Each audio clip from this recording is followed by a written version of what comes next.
Hey guys, welcome back to part 2. Today we're exploring the Ostia area. Not much in the way of life out here, but you can find these quite beautiful Alaskan lupines. They grow near small rivers and streams, and are a stark contrast to the surrounding lava flows and pumice.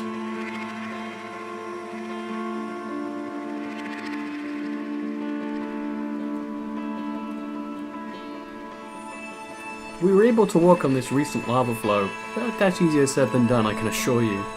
This type of lava flow is called A'a, and that pretty much describes it well. I don't recommend sitting on it like I am.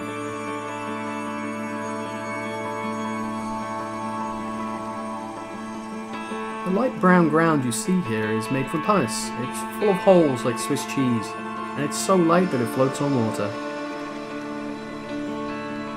Even though it was raining, one person managed to climb down and bathe in the crater lake called Viti. What you can't see is a much bigger caldera lake behind it, but the weather got worse, so maybe next time.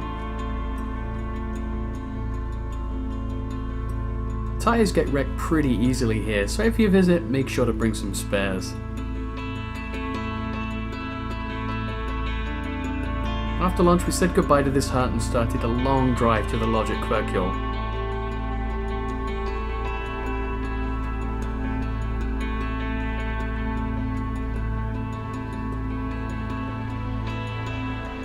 We passed some spectacular desolate landscapes on the way, and being chased by an ominous rain cloud.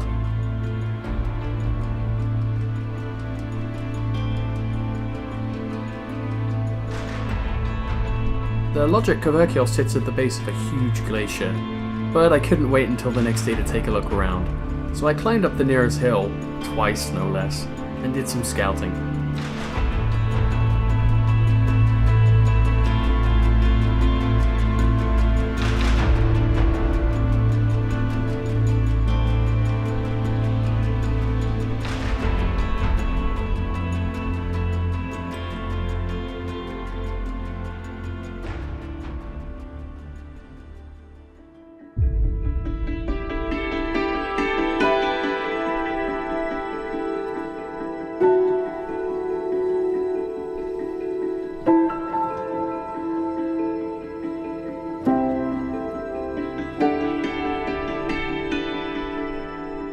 We started today with a good hike. Our destination was the summit there on the right, and although it's only a 600 meter climb, the loose scoria all around makes it quite challenging for a novice like me.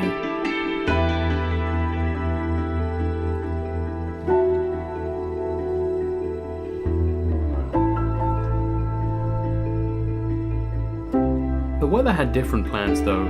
Thick clouds rolled in as we approached the summit, and because our view would have been obstructed, we decided to head back down.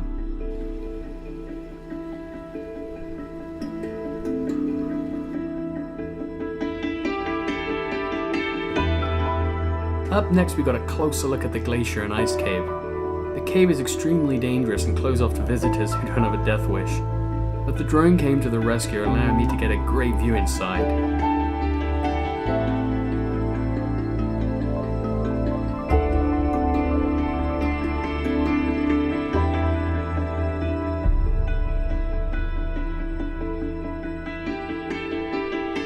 A little bit of much needed time alone, just sitting here for a couple of hours waiting for a sunset that never came. But by this point in the trip I was just relieved to not be behind the camera all the time.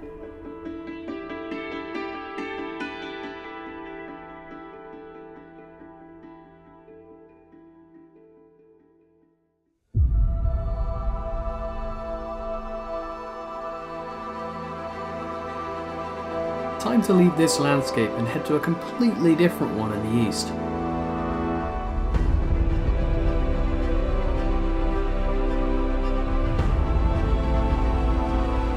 These hexagonal columns are formed by thick lava flows cooling slowly. But as impressive as they are, just upriver is the third tallest waterfall in Iceland, called Hengifoss.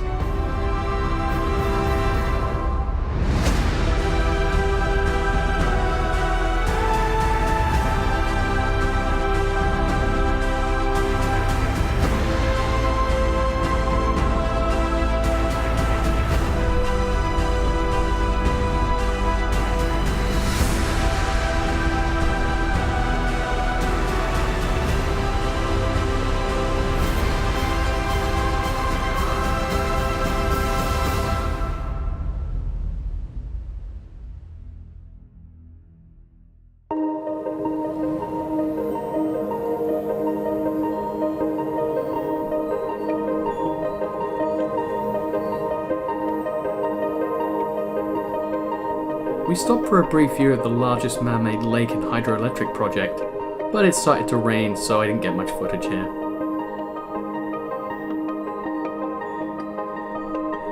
On the way to our guest house at the East Fjords, we drove down this incredible valley.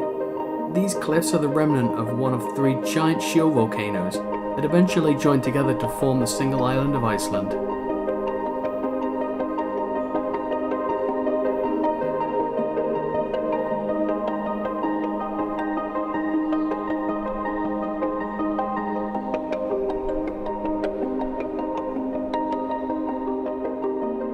Something a little different this time. The guest house is at a small farm, just a stone throw away from the fjord and ocean.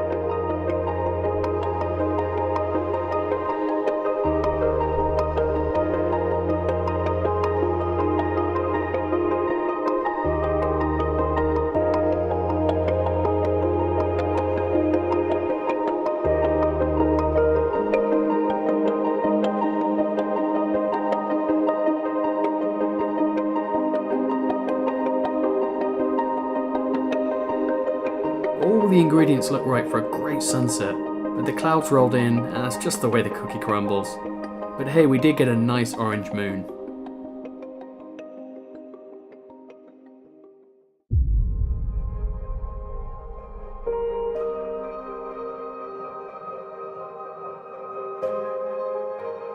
Compared to the mountain huts, this farmhouse was luxurious. Private showers. Just across the road from the farmhouse, we stopped to look at some ignimbrite rocks. This particular green tinted type is only found here. Ignimbrites form from pyroclastic flows, which are more commonly found in the Ring of Fire region.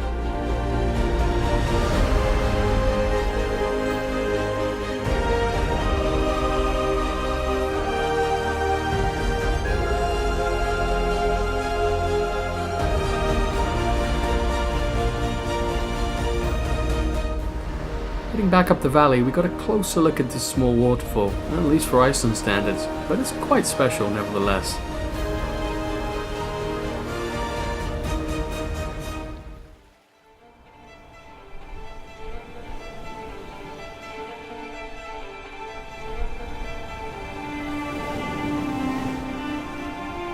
Now at Vesterhorn, a particularly striking small mountain and black sand beach. This time though, a thick band of clouds were obstructing the peaks. Still, the little Viking cafe whipped up a mean hot chocolate.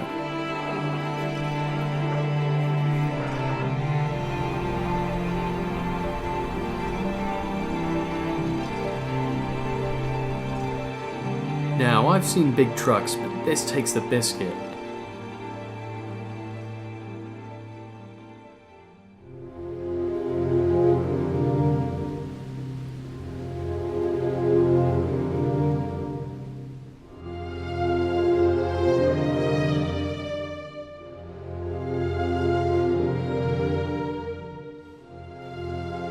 Before dinner we visited the famous ice lagoon. This ice falls off a glacier that I'll be getting a closer look at tomorrow.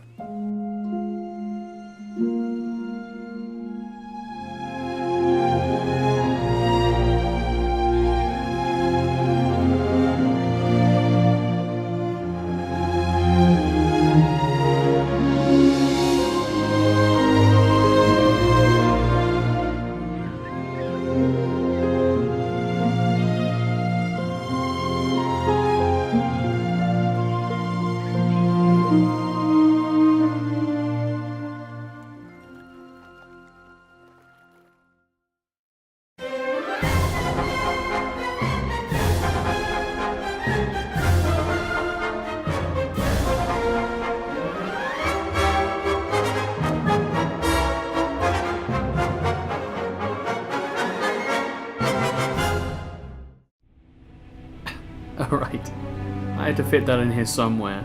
So after my Moon Man impression, it was time for a speedboat tour of the lagoon, to get a closer look at the glacier and icebergs.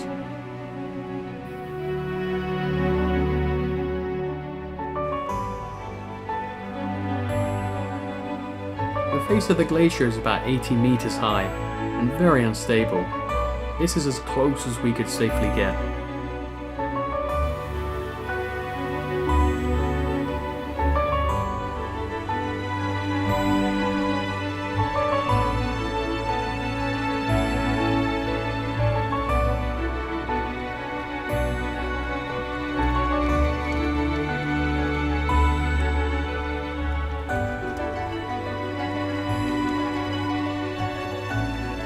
Fresh ice fallen off the glacier has this translucent light turquoise colour that shimmers beautifully with the sun.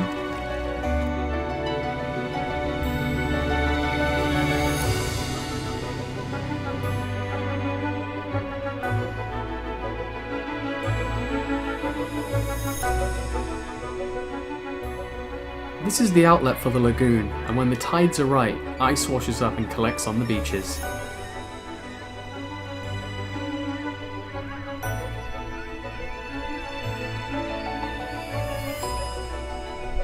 With the sun at work, they're usually completely melted by the evening.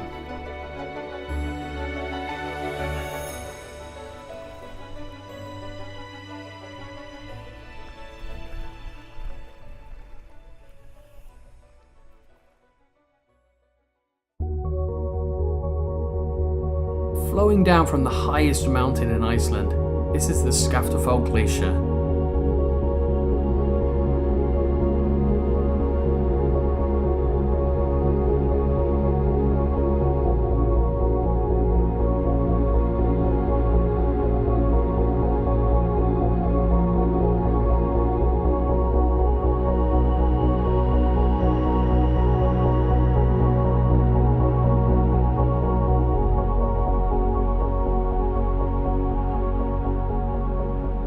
This moss-covered landscape is particularly special.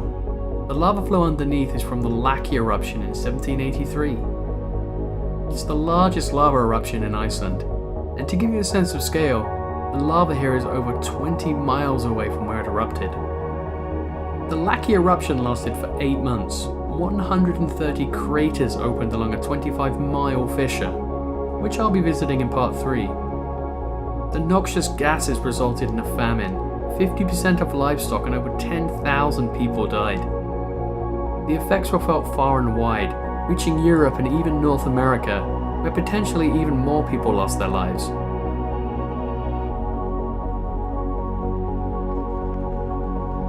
Now 20 miles inland, we stopped at a great overview of the Laki fissure. If I zoom in here, you can actually see a part of the Laki fissure running from the top left to top right. On the other side of the hill is a fantastic example of a rift, and in my mind much more impressive than Thingvellir, though not as easy to get to. And the icing on the cake today was this fantastic rainbow halo. Another 2 hours driving through the hills, and then we reached our hut at Landmannalauga.